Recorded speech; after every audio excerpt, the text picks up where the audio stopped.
네, 안녕하세요. 구름빵입니다. 오랜만에 영상을 좀 진행을 하려고 하는데요. 요즘 제가 좀 생각하고 있는 거, 그 다음에 여러분들의 투자 마인드 컨트롤하는 부분에 대해서 조금 도움이 될까 싶어가지고 좀 생각을 하다가 좀 정리를 해서 말씀을 드리는 게 여러분들한테도 조금 도움이 되지 않을까라는 생각에 주말에 할 것도 없고요. 이렇게 오랜만에 인사드리게 되었습니다. 정말 오랜만인 것 같아요. 제가 이제 채팅방에서 동네 바보형 같은 채팅만 하다가 또 이렇게 진행을 하면은 우리 또 네스트님이나 우리 또 요무님 같은 분들이 저의 요런 모습을 또 좋아하기 때문에 한 번씩 또 어필을 해 드려야 되겠죠? 제가 오늘 드리고 싶은 말씀은 앞으로 여러분들이 투자를 하면서 좀 곰곰이 생각을 해보고 게 될, 좀 중요한 한 30분? 한 1시간 정도의 영상이 되지 않을까 싶어요. 그래서 한번 좀 진행을 해보도록 하겠습니다.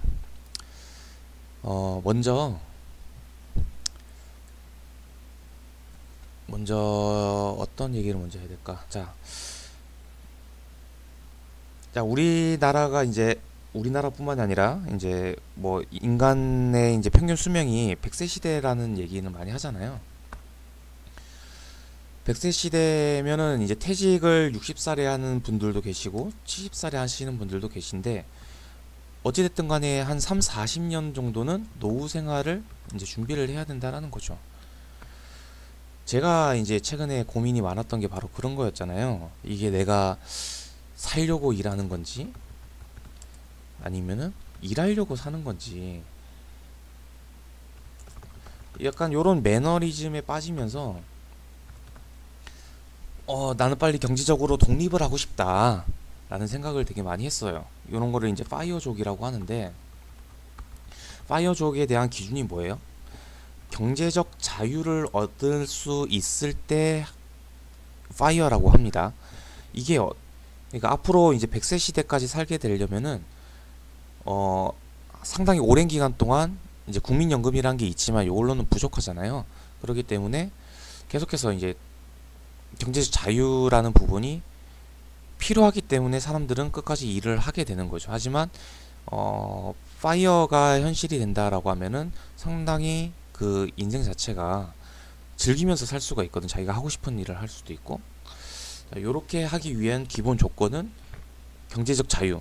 여기서 말하는 경제적 자유라는 것은 결국에는 안전한 고정 수입 같은 개념이 되겠죠.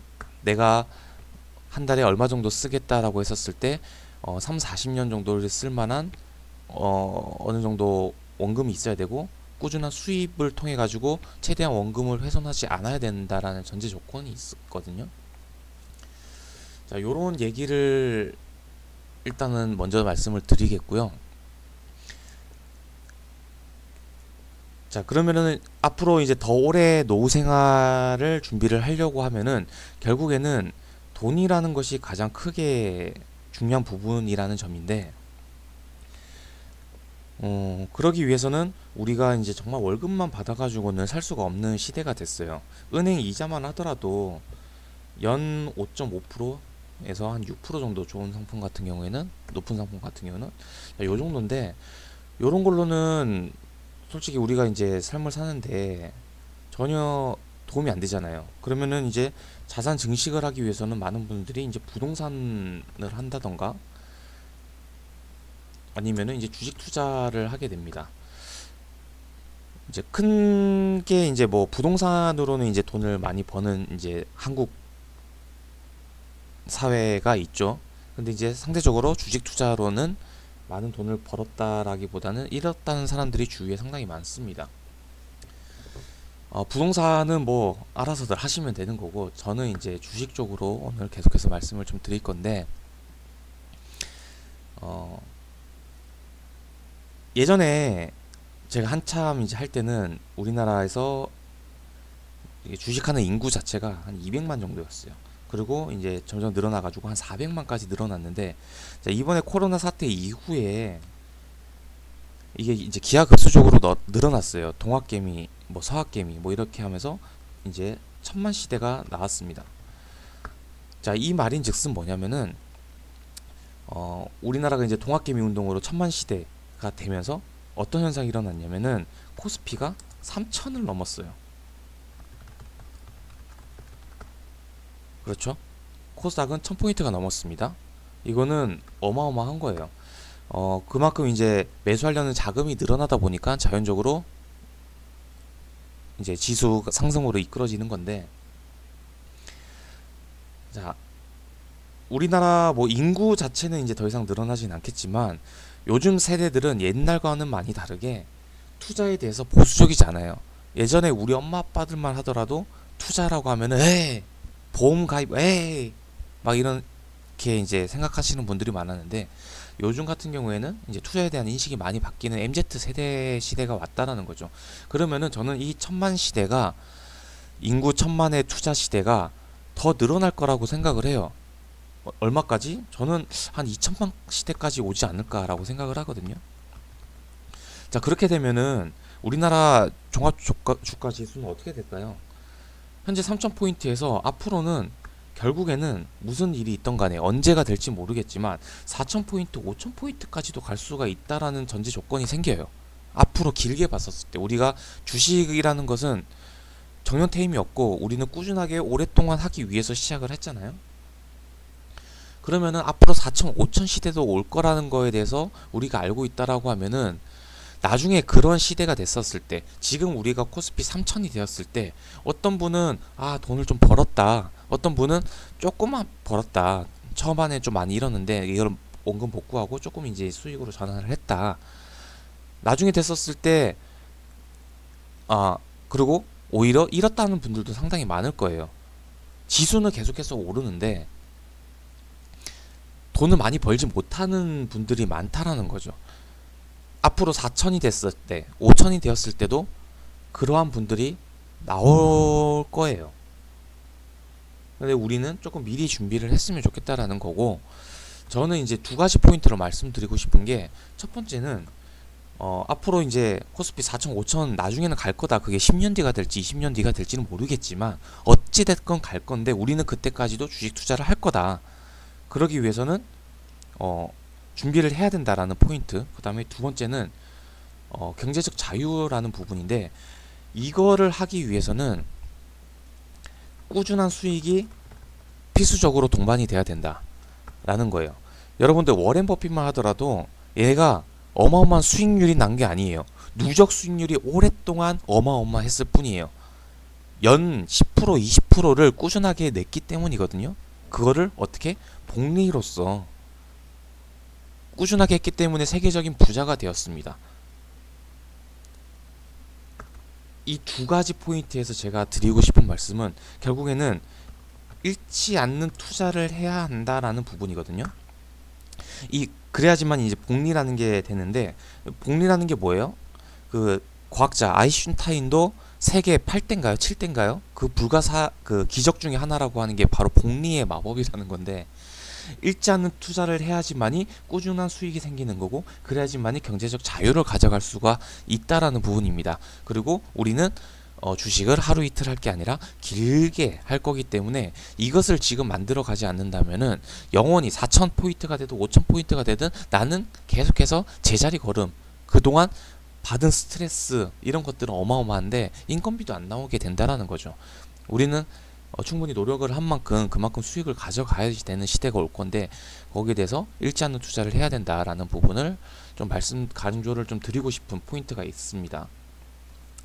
그래서 저는 최근에 이제 계속해서 이제 예전에도 성격은 그랬던 것 같아요. 저도 예전에는 진짜 급등주 많이 해보고 정보주들을 많이 해보고 찌라시도 받아보고 많은 투자를 해왔습니다. 그런데 지금에서는 딱 이제 확립이 됐죠. 잃지 않는 투자가 최우선이다. 다르게 얘기를 하면은, 여러분들이 이제 한 달에 이제 일 거래 내역을 보게 되면은 수익금만 계산을 해보세요. 손절한 걸 카운팅하지 말고 결국에는 이런 것들을 많이 하고 뭐 이렇게 엎치락 뒤치락 하면서 최종적으로 얼마가 수익이 났다라는 것과 수익금만 계산을 했었을 때 아 이거 손실금을 메꾸지 않았으면 훨씬 더 내 수익금이 어마어마하다는 거를 여러분들도 많이 느끼셨을 거예요. 그러면 결국에는 손실을 최소화해야 된다는 건데 그리고 꾸준한 수익을 내기 위해서는 손실에 대한 부분을 최소화하는, 그러니까 리스크 투자를 최대한 줄이는 거예요. 저는 개인적으로 진짜 20% 오늘 급등 나오는 거 종목 하는 것보다는 짜릿하긴 하죠. 단기간에 100% 수익 나면 짜릿합니다. 하지만 저는 안전하게 2% 먹는 게 저는 훨씬 좋다라고 생각을 하거든요. 이 2%가 그냥 2%로 만족하는 2%가 아니라 저는 꾸준한 수익을 위한 2%가 기본 전제 조건이 돼야 된다고 생각을 해요. 그래서 저는 오늘 좀 말씀을 드리고자 하는 최종적인 목표는 여러분들도 좀 꾸준한 수익을 위한 리스크가 없는 매매를 조금 지향을 하면서 어떻게 접근을 해야 되는지에 대해서 계속해서 좀 말씀을 드리고 싶다라는 생각을 했습니다. 뭔 말인지 슬슬 감이 잡히죠?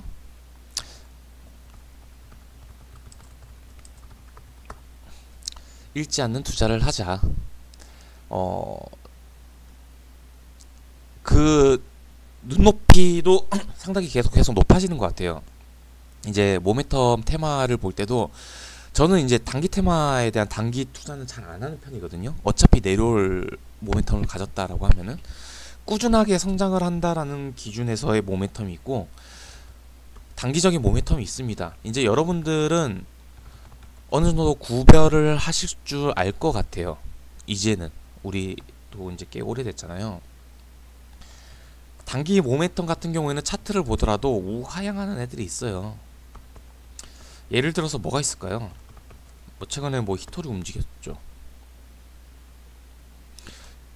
장기 모멘텀에 대해서는 전기차 시장이 있었고요. 메타버스가 대표적이었죠. 최근까지. 단기 테마는 뭐 히토류가 있었고 뭐가 있을까요? 하여튼 여러분들도 이제 어느 정도는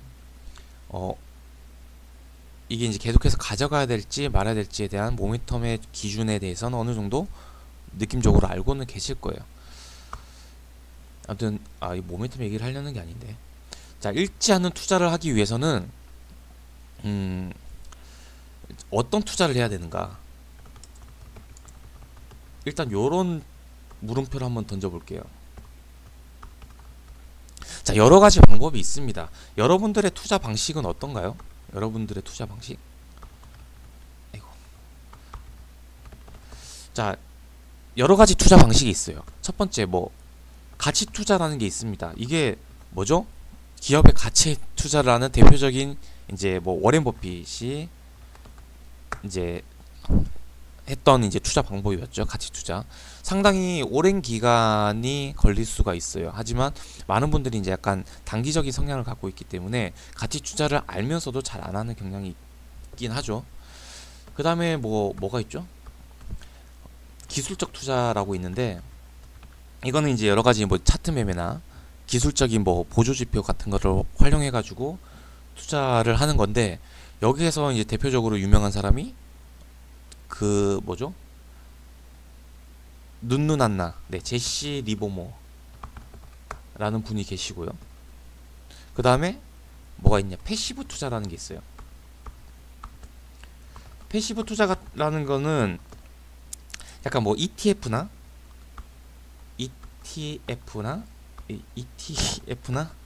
아니면 인덱스 같은 거, 요런 것들을 해가지고 상당히 이제 수익률이 높진 않지만 조금 낮더라도 안정되게 계속해서 수익을 꾸준하게 유지를 한다라는 개념인데, 요것은 대표적인 사람이 잘 모르겠어요. 모르는데 찾아봤어요. 그랬더니 존 보글이라는 분이 계신다고 하더라고요. 그 다음에 또 정보 투자라는 게 있죠. 이걸 위해서는 이제 매일 뉴스를 체크를 하는 부분인데, 우리가 매일매일 하고 있잖아요.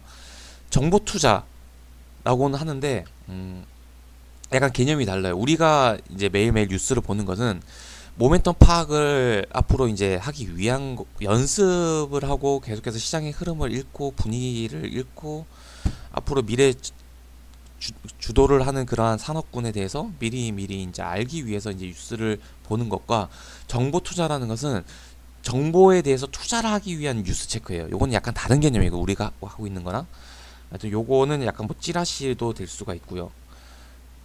요거는 네 제가 요런 개념의 정보 투자는 제가 딱히 좋아하는 방향성은 아닌 거죠.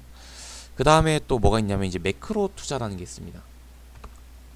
요 같은 경우는 이제 뭐 여러 가지 경제 지표나 경제 동향이나 요런 것들을 토대로 해가지고 뭐 환율의 변동성이나 뭐 시장 경기 지표의 방향성 뭐 이런 것들로 해가지고 투자를 하는 건데 요게 이제 유명한 게 조지 소로스죠.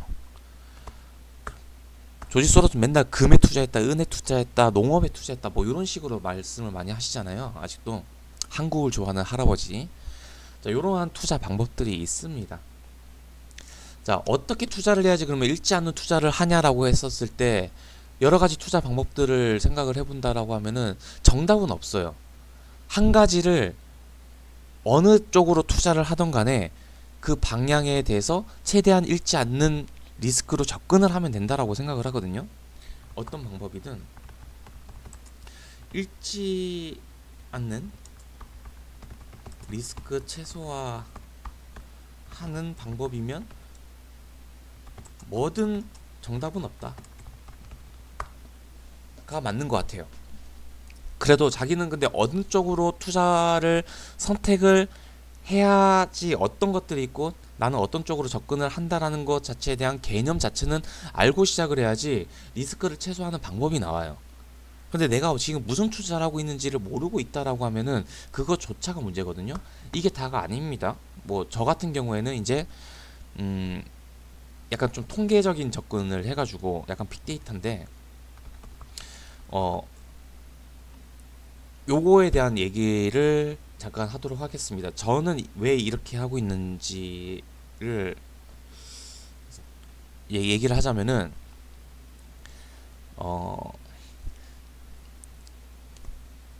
자, 우리가 이제 투자를 할 때 심리적으로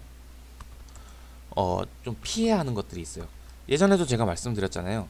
주식을 일단은 뭔가 한 가지를 해보려는 것보다 하지 말아야 될 거를 안 하는 거를 우선적으로 해야 된다. 그게 훨씬 더 쉽고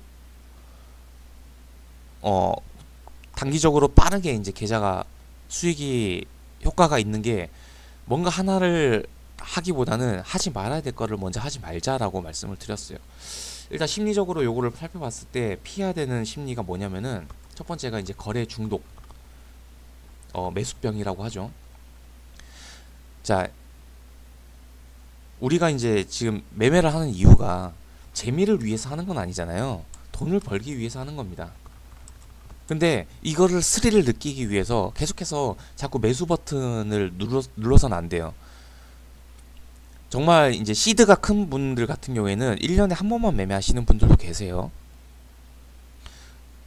근데 이제 요거를 완전히 이제 억누르기는 힘들어요. 그렇기 때문에 자산 비중에서 10% 이내로만 단기 투자를 하십시오.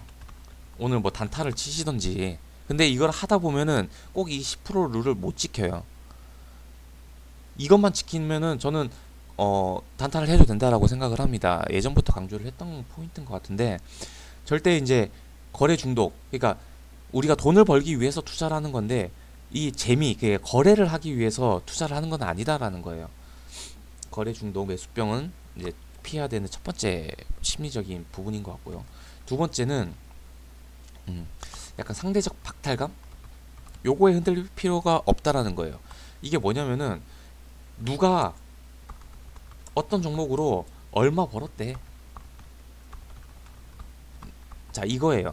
그러니까 제가 지금 말씀드리는 이 심리적인 부분은 꾸준한 수익, 잃지 않는 투자를 위한 심리적인 부분을 얘기하는 거예요. 우리 엄마도 막 그래. 저기 어떤 동네 어떤 아줌마가 그 뭐죠? 셀트리온으로 얼마를 벌었대.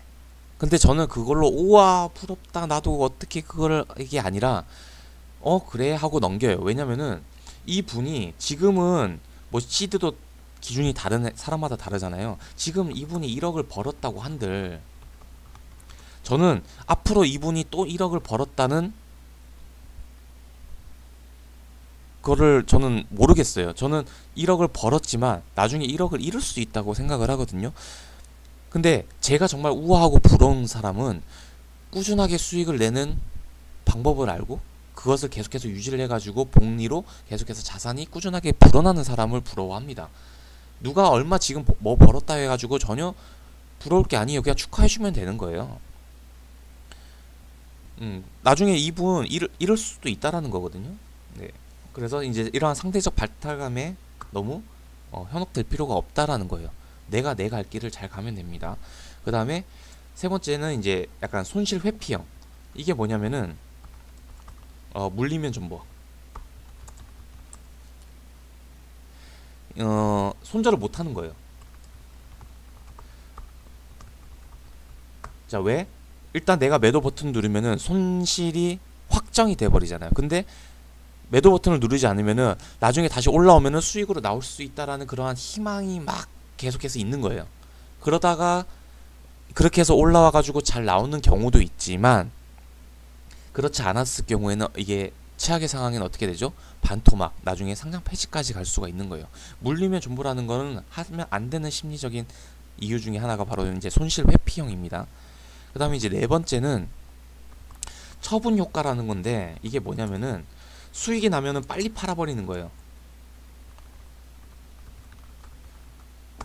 그러니까 세 번째랑 반대적인 개념이죠. 처분 효과. 그러니까 수익이 나면 팔아버리면은 이제 반대로 수익이 바로 생겨버리죠. 확정이 돼버리잖아요. 요거에 이제 희열을 느끼다 보니까 빨리 팔아버리는 거예요. 내가 목표한 가격이 있고 앞으로 어떤 흐름이 나오고 이런 것들이 있는데 그냥 수익이 나니까 그냥 팔고 싶은 심리가 강해져가지고 바로 처분을 해버린다는 거죠.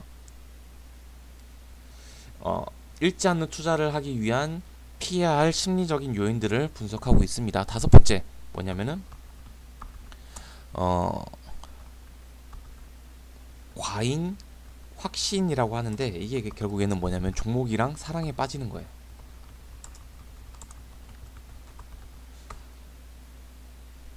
내가 지금 판단하는 것 자체가 무조건 100% 정답은 아니잖아요.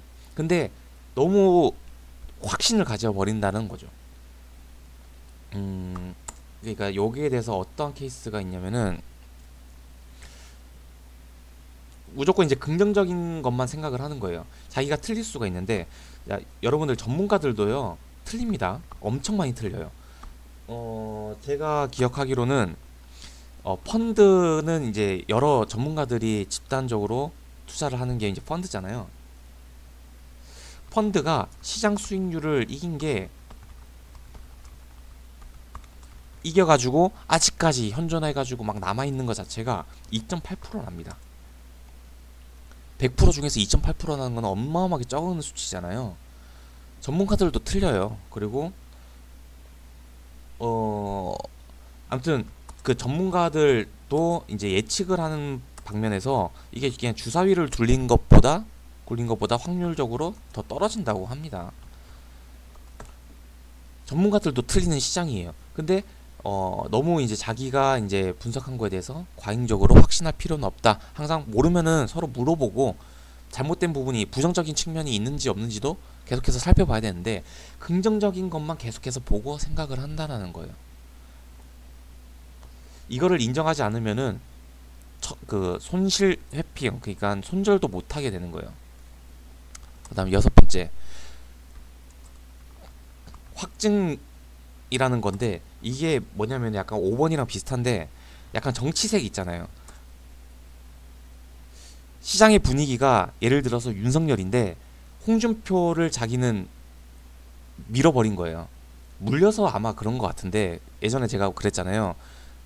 보도 자료가 이미 나온 것 같다. 그 국민의힘의 후보는 아무래도 윤석열인 것 같다라고 이제 미리 엠바고가 떴다라고 말씀을 드렸는데 저한테 이제 댓글로 욕하는 분이 계셨죠. 그분은 예전 글을 보니까 홍준표 관련주에 엄청 물려있던 분이셨어요. 자, 그리고 약간 그런 거예요. 이제 또 대선철인데 민주당이냐 보수냐 진보냐에 따라 가지고 이쪽으로만 확증적으로 생각을 하는 거예요. 정치색이 가장 대표적인 것 같은데 이거는 주식에 도움이 안 돼요. 자기가 본인 성향이 그쪽이라고 하면은 그쪽으로 가시는 게 맞지만 주식적으로 접근은 본인의 정치색으로 하는 게 아니라는 거예요. 그 다음에 일곱 번째가 이제 전망에 대한 확신인데 이것도 약간 요거는 이제 종목이라고 하면은 이거는 앞으로의 이제 섹터별로의 전망인데 아까도 말씀드렸잖아요. 전문가들도 예측이 엄청 떨어진다고.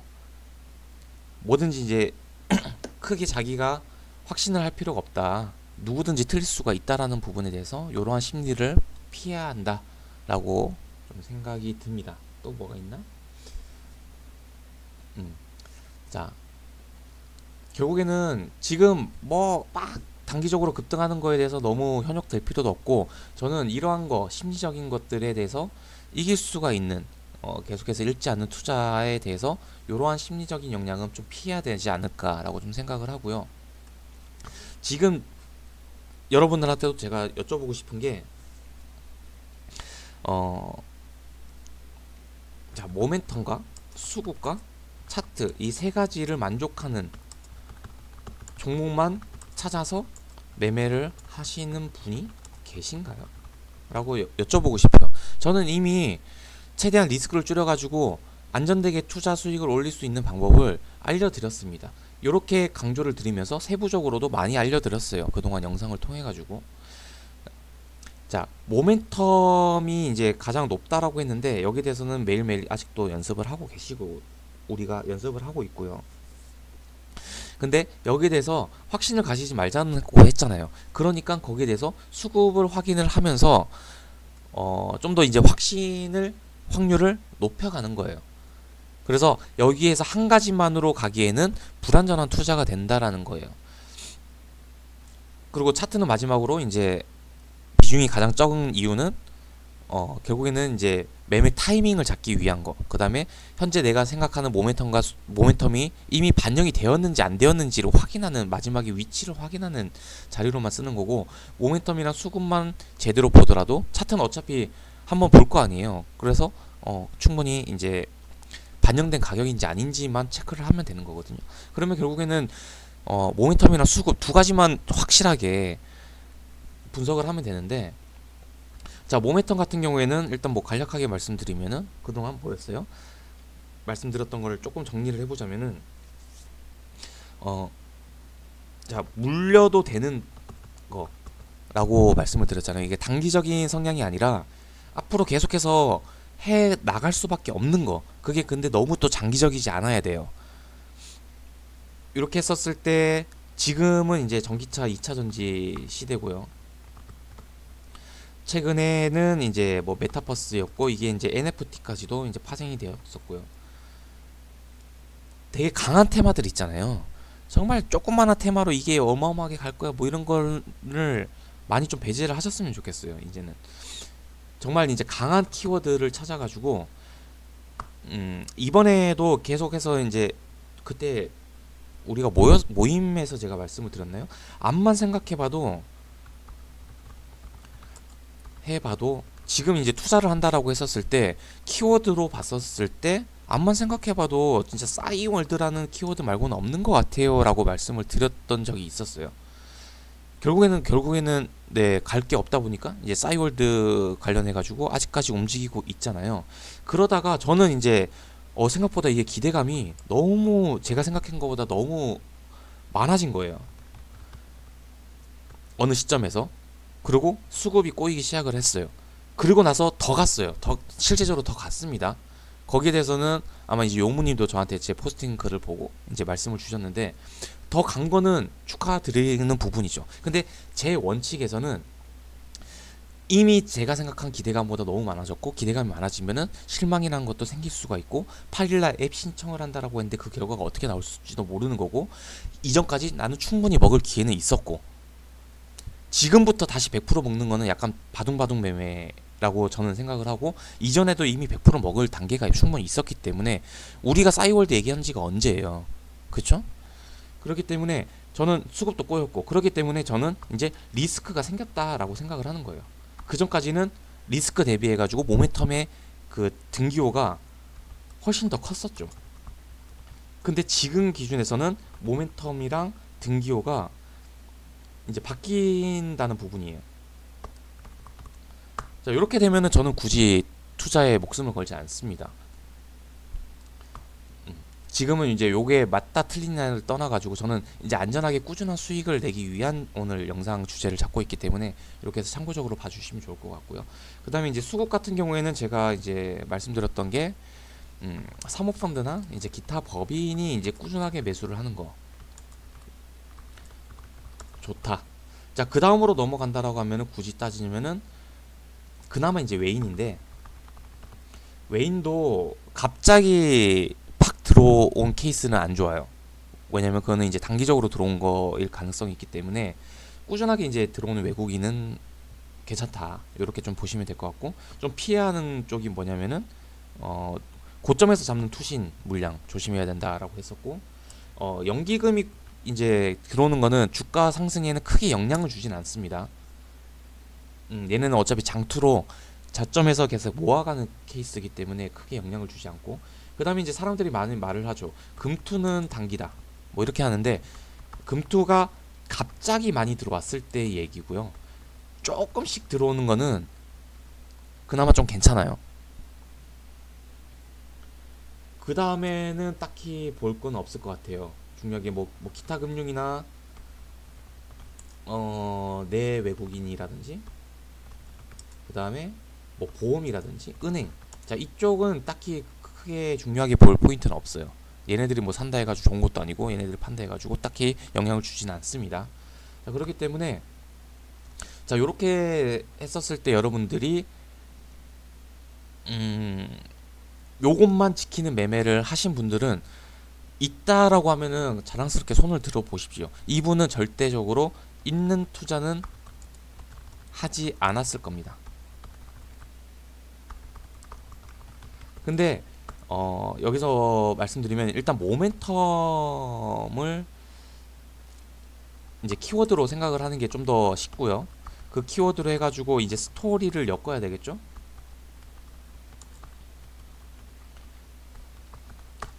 자, 근데 생각보다 찾기라는 게 많이 나오진 않아요. 근데 저는 기준으로 한 달에 한두 개만 나와도 이것만 매매를 하게 되면은 수익 나는데 저는 문제가 없다고 생각을 해요. 근데 우리는 좀 더 많은 것들을 원하잖아요. 많은 수익을 원하고, 그 심리 때문에 이거 한두 개를 집중해서 매매를 못하는 경향들이 있어요. 요거를 이제 참아야 되는데, 그렇게 생각하면은 너무 이제 적다 보니까, 저는 원래적으로는 이제 모멘텀 한두 개가 나오더라도 일단 뭐 이 모멘텀을 보고, 또 관련 종목들이 여러 가지가 있습니다. 요거를 이제 수급적으로 파악을 한다라는 거죠. 그리고 대장주부터 해가지고 관련주까지 수급을 다 봤었을 때, 요게 수급적으로 시그널이 나오면은 모멘텀에 대한 확신이 좀 더 확률적으로 높아져요. 저는 확신을 가질 수가 있다라고 생각을 하거든요. 근데 앞만 찾아봐도 수급이 안 붙는 거야. 관련 종목들을 다 살펴봐도. 그러면은 요거는 두 가지예요. 하나는 내가 모멘텀 파악이 틀렸다던가, 아니면 두 번째는 수급이 들어올 때까지 내가 관심 종목에 넣어놓고 계속해서 보고 있으면 돼요. 그때까지 기다리면 돼요. 그 전에 먼저 사버리면은 떨어질 때마다 스트레스 받거든요. 기다리거나 아니면 모멘텀이 틀릴 수도 있으니까 계속해서 관심 종목에 넣어놓고 확인을 하면 되는 겁니다. 근데 이 모멘텀의 자체가 개별 성향주가 가는 것들이 있잖아요. 대표적으로 정치 테마주입니다. 요런 거 같은 경우에는 수급이 안 붙어요. 요거는 모멘텀으로만 가야 되는 게 맞는데, 대신에 정치 테마주라는 거는 모멘텀의 파악이 틀리진 않잖아요. 정치 테마주가 안 간다는 게 아니에요. 근데 이 후보가 갑자기 뭐 후보 사퇴를 한다던가, 아니면은 지지율이 자꾸 떨어진다던가, 계속해서 뭐 도리도리를 한다던가, 아니면은 계속해서 막말을 한다던가, 아니면은 자꾸 도덕적으로 안 좋은 게 계속해서 나온다던가, 뭐 이런 것 때문에 영향을 받아서 그렇지, 정치 테마주가 대선 모멘텀을 가지는 거에 대해서 틀리진 않습니다. 맞죠? 그렇기 때문에 이런 것들은 모멘텀이 틀리지 않는 정치 테마주 같은 경우에는 개별 성향주 같은 경우에는 모멘텀이 틀리지 않기 때문에 수급 파악까지는 안 가는 게 맞긴 합니다만 대장주 같은 경우는 뭐 이건 수급을 올리는 게 아니에요. 모멘텀으로만 올리는 거지.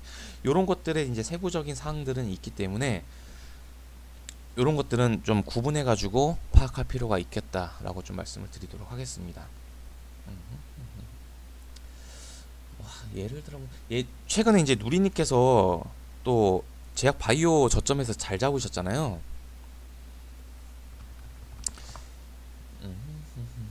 요런 것들 일동제약은 어차피 그 치료제 경구용 치료제 유스가 떠서 간 거고 기본적으로 잡아가지고 저점에서 올라간 게 뭐 오스코텍 같은 것도 있었고요.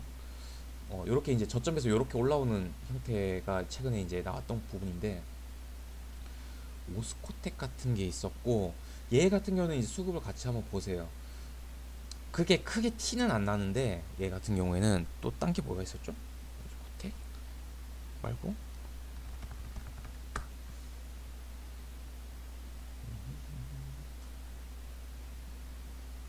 뭔가 좀 더 저기 JP모건 컨퍼런스 참가하는 기업 중에서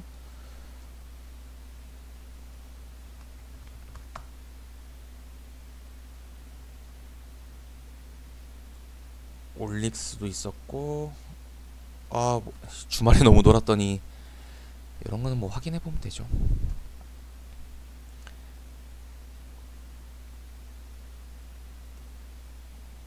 네오 이문텍. 그러니까 뭐 올릭스 같은 경우에도 여기 보면은 이런 거 사모펀드 같은 경우도 나이백 같은 경우에는 아직까지 크게 뭐 반등이 나오지는 않았었고 네오 이문텍 이런 것도 약간 이제 수급이 들어오기 시작을 하면서 반등 포인트를 줬었죠. 그 전까지는 계속해서 팔다가 레고캠 바이오 얘도 이제 여기에서 한번 시그널이 나왔었죠. 이런 것들 약간 요걸로 한번 설명을 드릴게요. 그러니까 사모펀드가 딱 들어왔는데 약간 이제 아쉬운 점은 일단은 좋은 거는 외국인이 파는 물량이 없었다라는 거예요. 외국인이 크게 눌러버리면 기간이 안만 사더라도 이거는 똔똔이기 때문에 동시적으로 사는 게 좋다라고 말씀드렸고 수급주에서 볼 때 그 다음에 요거는 이게 좀 더 금액이 컸으면 좋을 텐데 연기금보다 큰 거는 좋아요. 근데 대신에 투신이 너무 많다라는 거 이게 약간은 안 좋았는데 투신이 고점에서 잡은 건 아니잖아요. 저점에서 잡았기 때문에 그나마 상승으로 이끌 수가 있었다 라고 좀 보시면 될 것 같고요. 죄송해요. 제가 이걸 준비하고 지금 말씀드릴 게 아니라 가지고 딱 이렇게 해다라고 좀 말씀드리기가 애매한데 매드페토 같은 경우는 이제 지금 조금 이제 들어오고 있죠. 근데 이것도 시그널적으로는 나오고는 있는데 조금 무겁죠. 왜냐면은 일단은 뭐 금투에서 제일 크게 들어왔기 때문에 약간은 좀 무겁게 보이는 거고 고바이오렛 요거는 수급적으로는 안 좋아요. 딱히 시그널이 안 보이는데요. 그래서 네, 강한 상승에도 불구하고 윗꼬리를 달고 아마 요거는 네, 크게 가지는 못할 지금 수급이라고 보여지거든요. ABL 바이오 아까 본 것 같은데 요거 같은 경우도 아직까지 수급적으로는 나쁜 상황이죠. 한쪽에서 계속해서 팔고 있고 여기를 뚫기에는 강한 수급이 들어오지는 못한다라고 좀 보여지고요. 그럼 아까 봤었을 때 가장 좋았던 거는 결국에는 올릭스가 좋았었고 오스코텍 나쁘지 않고요. 나쁘지 않아요. 저점에서 들어온 물량이고 근데 여기에서 뚜렷한 시그널이 없었기 때문에 요거는 요 흐름 파동을 보면서 바로바로 대응을 하는 정도가 돼야 되지 않을까 뭐 이런 생각이 드는데 자, 아무튼 요런 식으로 접근을 해가지고 여러분들이 계속해서 이제 요렇게 파악하는 거 뭐 강하게 갔던 거를 지금 뭐 찾아가지고 뭐 말씀드릴 수는 있겠지만 아마 여러분들은 다들 배우셔가지고 아시는 부분들이에요. 그렇기 때문에 제가 오늘 드리고 싶은 말씀에 대해서는 좀 정리를 하자면은 우리는 장기적으로 봐야 된다. 그리고 경제적 자유를 위해서는 꾸준한 수익이 중요하다. 꾸준한 수익을 위해서는 잃지 않는 투자를 해야 한다. 제가 이제 한 번씩 그런 얘기를 할 거예요. 여러분들이 이거 들어갔어요, 종가 베팅 했어요, 이거 어때요? 라고 물어봤을 때 제가 한 번씩 그런 얘기를 하죠. 너무 급해요. 그러니까 수익에 쫓기는 매매? 네. 를 하지 말아야 되고, 정말 이제 확신을 가질 수 있는 내 원칙 매매를 해야 된다라는 건데, 여러분들, 그러니까 원칙 매매를 해야 되는데, 원칙 매매를 하고 계신 분들이 계신가요? 저는 확실하게 말씀드립니다. 저는 원칙 매매를 하고 있습니다. 그리고 저번에 이철 사모님이 그랬나? 아니, 누리님도 아마 이 말씀 하신 것 같은데, 제가 지금 그냥 투자를 하면은 더 벌 수 있는데 왜 지금 요거에 목숨을 걸고 이걸로 하고 있느냐, 아쉽지 않느냐라고 질문을 하셨는데, 저는 전혀 아쉽지가 않아요. 아까 하지 말아야 될 심리, 회피하는 심리, 피해야 되는 심리에서 말씀드렸잖아요. 상대적 박탈감, 거기에 현혹될 필요가 없어요. 나는 앞으로 꾸준하게 매매를 해가지고 꾸준하게 수익을 내는 게 더 중요하다라고 생각을 하기 때문에 저는 내 원칙 매매를 하고 있습니다. 이 원칙을 정하는 데에 대해서 여러 가지 이제 시행착오가 있었죠. 그러면서 제가 이제 해보니까 결국에는 이러한 패턴 매매가 가장 안전한 수익을 창출하고 꾸준한 수익을 창출하는데 가장 확률적으로 높더라라고 생각하는 거를 저는 최대한 수치화 해가지고 알고리즘을 만들어가지고 자동으로 돌리는 계획을 갖고 있는 거고, 최근에 그거 만든 거, 이번 달 만든 거는 상당히 안전하게 수익률이 나오고 있죠. 손절한 종목이 없지 않나? 한 종목도 없을걸요 지금. 아무튼 네, 요렇게 하고 있다. 그래서 여러분들은 원칙 매매를 해야 된다라는 부분인데, 원칙 매매 지금 하고 계신 분들은 제가 봤었을 때 기준에서는, 저는 이제 뭐 그냥 제 느낌으로만 보자면은, 일단 누리님, 그랜포드님 원칙 매매를 하고 계시죠. 자기 분야에서 뭔가의 그게 있을 거예요. 근데 두 분도, 그리고 요무님도 그 모멘텀 파악을 해가지고 나름 그 자기만의 원칙이 있어요. 요렇게 해가지고 요런 매매만 하겠다라는 건데, 세 분 모두 다 저는 아직까지는 좀 더 수치화하면 좋을 것 같다라는 생각은 있어요. 제가 뭐 누구를 평가를 하는 건 아닌데, 제 기준에서는 용우님은 아직까지 저보다 훨씬 더 잘하는 분이실 수도 있어요. 이게 아니라 그냥 제 느낌적으로 말하면은 저보다는 확실히 리스크 성향이 커요. 그러니까 대신에 그만큼 리턴 되는 부분이 하이하긴 합니다. 근데 좀 조심해야 되는 부분들이 생길 수는 있을 것 같고요. 그 다음에 이제 그랜포드님이랑 누리님도 좀 더 자기 원칙이 있는데, 요 원칙을 좀 더 구체화 만드는 거, 뭔가 시그널적으로 수치된 데이터를 좀 더 시그널화할 수 있는 그거를 조금 더 연구를 하시면은 훨씬 더 좋은 매매가 되지 않을까라고 좀 생각을 하거든요.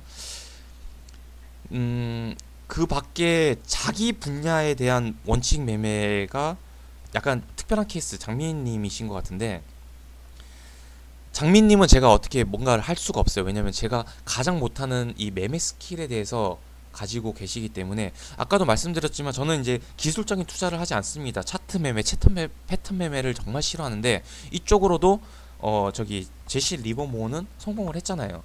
이쪽에 대한 개념으로서의 장민님이기 때문에 저는 여기서 컨트롤 할 수가 없을 것 같은데, 근데 저는 예전에 좀 걱정이 됐었는데, 이제 만나서 얘기를 하다 보니까 안심이 됐던 게 뭐냐면은, 장민님은요, 이 종목을 아침에 이거 머리끄댕이 잡아 막 이렇게 하는 게 그냥 하는 게 아니라 며칠을 관찰을 해요. 관찰을 해가지고 얘가 가지고 있는 습성을 체감적으로 자기는 알아. 그게 이제 약간 뭐 프로그램 매매를 보는 경향도 있는 것 같고, 여러 가지 자기가 보는 것들이 있는데, 그게 요렇게 되었을 때 얘가 오늘 거래가 터졌을 때 강하다라는 거를 체감적으로 알아요. 장민님은 이거에 대한 원칙 매매를 아마 하고 계신 것 같아요. 그 외에 만약에 다른 분들도 뭐 있을 수는 있겠지만 제가 잘 모르는 부분이기 때문에 계신다고 하면은 그 원칙을 좀 더 강화하는 방법, 그 강화하는 단계에서 여러 가지 또 고난이 있고 난관이 있을 수 있겠지만, 그럴 때 서로 또 의논을 할 수 있는 그룹이라는 게 있기 때문에 한번 도전을 해보라고 말씀을 드리고 싶고, 만약에 여기에 대해서 아직까지 잘 모르겠다 하시는 분들은 제가 알려준 대로 그냥 모멘텀이랑 수급이랑 차트 3단계를 만족하는 종목만 찾아보세요. 찾다가 모르겠으면은 요런 거는 가능할까요? 좀 물어도 보시고, 우리 스터디 방에, 우리 카페 물어도 보시면서 만들어 가면 돼요. 그렇게 하면은 저는 제가 이때까지 이제 오랜 기간을 하면서 요렇게 했었을 때, 요것만 매매를 했었을 때 잃지는 않다라고 생각을 합니다. 확률적으로 높다고 말씀을 좀 드릴 수가 있을 것 같아요. 요거를 안 해서가 문제지. 제가 이번에도 이제 신입생 2명이 딱 들어오면서 한 달 동안 교육을 하래. 그래서 딱 요 포인트만 말해줬어요. 요런 식으로 접근을 해라. 그래서 요런 종목을 찾아와라, 뭐 숙제는 해주고 했었는데, 지금 이제 매매하는 것들 보면은 이거 하나도 안 지켜요. 이게 결국에는 제가 오늘 굳이 심리적인 거를 말씀을 드린 이유가, 매매를 하다 보면은 이게 심리적으로 그 영향에 빠질 수밖에 없거든요. 그렇기 때문에 우리는 앞으로 이제 4,000포인트, 5,000포인트 가는 시대에서 계속해서 이거를 계속해서 고쳐나가고, 뭐가 잘못됐는지 알고 이제 계속해서 고쳐나가는 부분이 없고, 매매 원칙을 지키고 앞으로 어떻게 투자를 해야지 꾸준히 수익이 나고 리스크를 해지를 해가지고 안전한 수익을 내고, 뭐 이런 것들에 대해서 매매에 빠져 있으면은 아무것도 안 된다. 그 심리 말한 거 7가지였나요? 6가지였나요? 하여튼 그거를 계속해서 빠져 있으면은, 헤어나오지 못하면은 이런 시대에 같이 나아갈 수가 없다라는 거예요. 우리 다 같이 잘 해가지고 앞으로 이제 노년도 준비를 해야 될 거 아니에요. 100세 시대에 경제적 자유, 그 다음에 경제적 자유를 하기 위해서 파이어. 내가 이번 생에는 실패했지만 우리 아들 세대에서는 또 잘 교육을 해가지고 그러한 삶을 살 수 있게끔 만들어주고 싶지 않으세요? 아직 100세이기 때문에 아직까지도 늦지 않았습니다. 우리는 충분히 해낼 수 있고, 최근에 제가 여러가지 보는 책들이 막 그런 것들이에요. 12년 직장생활 청산하고 이제 뭐 파이어가 되었다. 파이어에 대한 기준은 다 달라요. 왜냐면은 한 달에 지출하는 금액 기준이 사람마다 다르기 때문에, 처음에 파이어를 접했던 거는 부부가 합산 5억 기준으로 파이어를 하셨더라고요. 5억이면은 아껴서 살면은 우리는 지금 직장을 그만둬도 돼 라는 부부였거든요. 5억인 사람이 있고 10억인 사람이 있고, 사람마다 다르겠지만 저는 요즘은 이제 로또 한 방으로 인생 역전이 안 된다라고 생각을 합니다. 16억으로는 안 되고, 대신에 16억으로 이 기반으로 시간을 줄일 수가 있어요. 왜? 종잣돈을 만드는 시간을 줄일 수가 있다는 거죠. 16억을 안전하게 투자를 하게 되면은 꾸준한 수익이 창출이 되잖아요. 그러면은 저는 인생 역전을 할 수가 있다고 생각하는데, 아무것도 없는 상태에서 그냥 16억 맞았다 해가지고 저는 이걸로 평생 살 수 있다고 생각은 하지 않아요. 돈 까먹는 거는 순식간이거든요. 그렇기 때문에 저는 안전하게 꾸준하게 수익을 낸다라는 것 자체가 요런 것들을 우리가 이루기 위한 기본적인 전제 조건이 된다라고 생각을 해요. 아니면 차라리 이런 거 전혀 상관없는 만큼 돈이 많다던가, 그거는 저는 한 100억에서 200억 이상은 돼야 되지 않을까라고 생각을 합니다. 평생 까먹어도 충분할 정도? 아니면은 차라리 건물 해가지고 임대 수익이 있던가. 근데 여러분들 건물 임대 수익도요, 생각만큼 힘든 부분, 생각보다 힘든 부분들이 있어요. 막 공실에 대한 부분도 있고요. 나중에 되면 또 인테리어도 해야 되고요. 돈 나갈 곳이 되게 많아요. 저기 종합부동산세도 내야 되고요. 그 다음에 임대 사업자도 또 세금 또 따로 있습니다.